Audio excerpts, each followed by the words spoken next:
If your games tend to end like this, or if you often find yourself lost or confused by the strategy of board games, then this video is for you because I will be giving you some tips and tricks on how to be better at board games.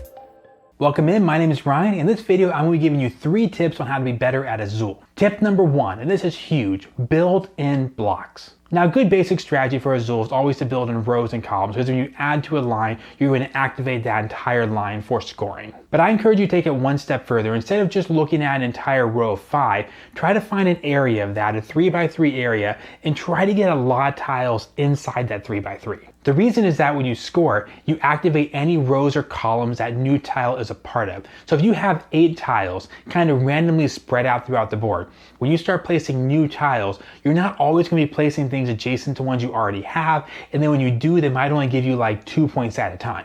Now imagine a situation where of the first 8 tiles you place, a majority of them were within a small cell. It's going to be so easy as the game goes along to pop new tiles in there and have big scoring rounds. You connect a whole bunch of different things within that group. So again, rows and columns are not bad in any way. It's just taking the strategy a step further, and don't like randomly place a yellow tile all by itself in isolation on the left side when most of your other tiles are on the right side already. So basic principle, the more bunched up your tiles are, the easier it's going to be for you to score big combinations later. The second tip here is super simple, but something I see new players do wrong often, and that is you need to prioritize your top rows over your bottom row. As you know, you only need to place 1 tile in that top row to then slide it over at the end of the round. The second row, 2 tiles. All the way at the bottom, the 5th row, you need 5 tiles to be able to slide that over. Now, it's a good idea to occasionally do that to maybe go for endgame score, but you don't get bonus points throughout the game by going for those big spots. There's no real benefit. I feel like new players see that as, oh, it's a greater challenge. I put 5 tiles down here and I did that 3 times throughout the game. Well, it took you 15 total tiles to place 3 things into your board for 3 scoring opportunities, and really not that much bunched together because they're all at the bottom.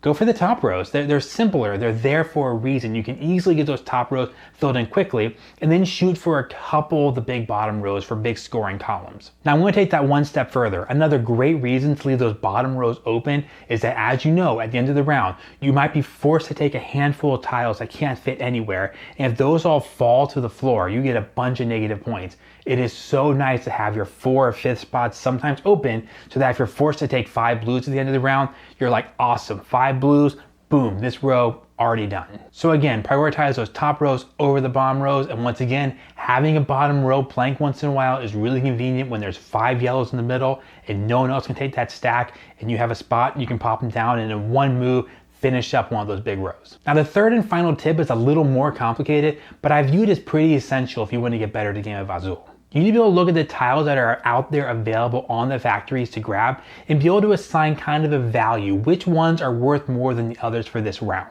Now there's nothing inherently better about blue or red or yellow in the game, but from round to round they actually change their value. Here's the mistake I see being made. On your turn, you really need a red. You're dying for a red. If you don't have a red, you're going to be blocked in this spot again. It's just going to mess everything up. You have to get a red.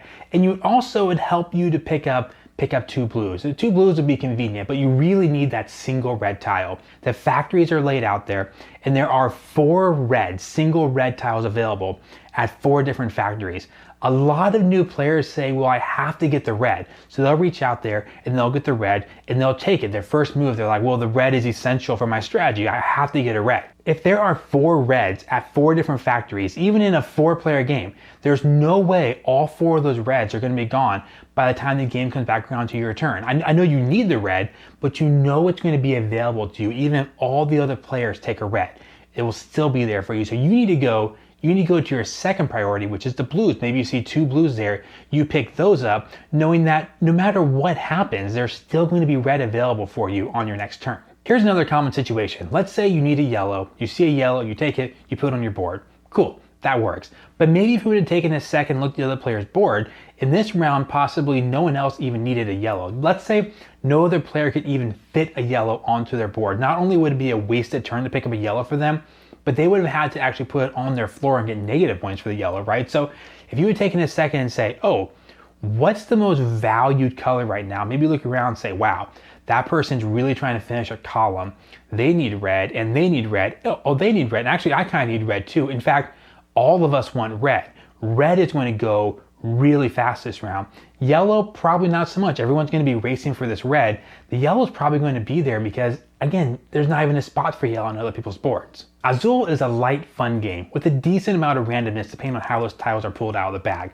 So while I hope these tips give you a little more confidence when you play, maybe help you just sit back and enjoy the game more while you're playing it, they're not guaranteed. Sometimes the randomness is going to be against you and it's just not going to be in the cards or tiles.